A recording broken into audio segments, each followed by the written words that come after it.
Good evening, you're watching government-funded news. A free skating event in Toronto took a turn on Sunday as pro-Palestinian protesters stormed the ice and began harassing skaters.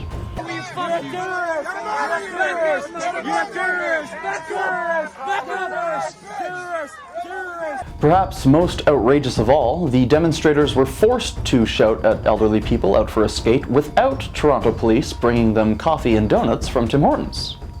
Wow, police sure have changed the way they handle protests. Naturally, Mayor Olivia Chow declared this event a success and said that some good fun was had. You serious? The Canadian Armed Forces were forced to send a second plane to Jamaica after the military aircraft which brought Prime Minister Justin Trudeau to the Caribbean island for a family vacation became unserviceable. And this marks the second time in just a few months that a plane was broken down on the Prime Minister. Or maybe they just spent too much time with Liberals and decided they identify as buses now. I don't suppose this will make him rethink his military spending. This is what happens when you cut money out of the military and put it into healthcare. It's a good program. Just give it a chance. That's all I ask. This calm and cutting Liberal minister and mom is looking to give the Conservatives a timeout. So are we just officially the media department of the Liberal Party now? I mean, I'm obviously fine either way, just let me know. But, ladies and gentlemen, I've just learned of a change in this station's management. Welcome, movementarians. Continue to improve our lives. I love you, perfect leader, and new CEO of KBBO Broadcasting. The federal government is looking into creating a national plastics registry, which would track the life cycle of plastic items in our economy. According to the Environment Minister, Canadians are demanding action on the plastic waste crisis. Plastic waste registry. Canadians are also demanding action on a foreign agent registry, which would protect our sovereignty, but they don't seem too concerned about that one. It's the only registry Liberals don't like, for some reason. Who above all else desire power.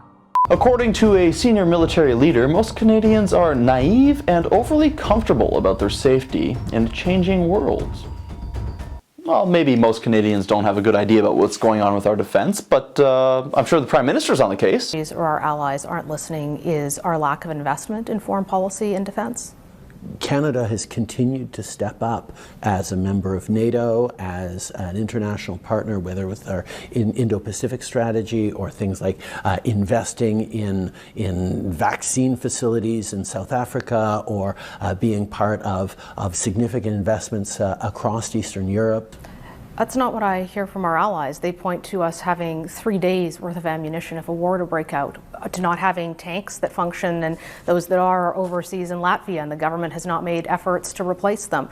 They point to $1 billion coming in defense cuts. They point to you allegedly, privately saying that we'll never hit 2% of GDP. Okay, well those examples are all specifically on defense. What I'm talking about is the large international frame. Yes, because defense doesn't matter. You see, our borders will be safe if we simply invest in enough vaccine facilities in South Africa. That's why the French weren't able to stop the Germans. Not enough direct foreign investment. Besides, it's not as though we're actively giving money to countries who've been antagonistic towards us. What? As steward, you are charged with the defense of this city. Where are Gondor's armies?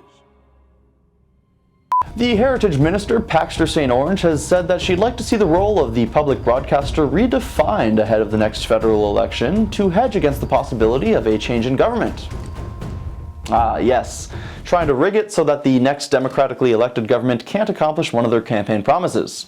What integrity. Well, that's all the time we have tonight. Thanks for watching Go FU News, and remember to forget that our jobs are completely tied to a continuous Liberal government.